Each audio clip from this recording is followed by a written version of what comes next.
ক'বলৈ গৈছে সবচেয়ে বেছি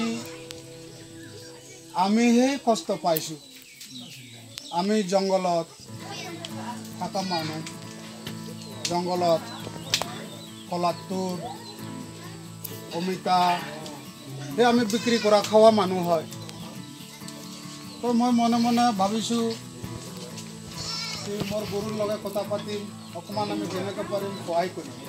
কাৰণ ধৰ্মটো আমি এটি নেদেখে, আমি মানুহটো দেখে। মই নিজে বহুত কষ্ট পোৱা মানুহ হয়।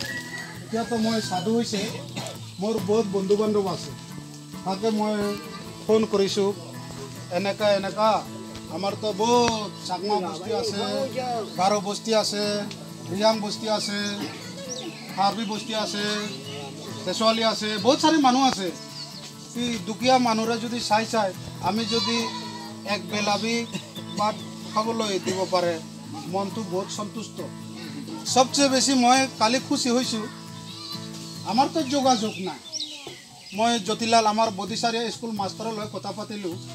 মই বহুত দিন পৰা ভাবিছোঁ দেই, ইফালে আমাৰ কাছাৰী বস্তি আছে, বহুত তলেদি মই আগতে বহুত খোজকাঢ়ি গৈছোঁ, চব মোৰ চিনাকি হয়। তাতে কিবা কিবি মৰবি দিবলৈ অকণমান মন যায়। কেনেকৈ যোগাযোগ কৰিম, ব'ল বল্লংপাৰ যাম। বল্লংপাৰ যাই কিনি আমাৰ বস্তি মানুহ লগ পাইছিলোঁ, ছিংগল বস্তি মানুহ নম্বৰ ল'লে কথা পাতিলে, আমি লগে লগে আহিছোঁ। আহি কিনি গামোৰা কালি আধা মাধা কাম কৰি মোৰ লগ ধৰিবলৈ আহিলে। আমি অহাৰ লগে লগে তাৰ ছোৱালীজনী হ'ব, একদম পানী চাহ খাই কিনি কথা বাৰ্তা পাতিলোঁ। মই বহুত ভাল লাগিছে।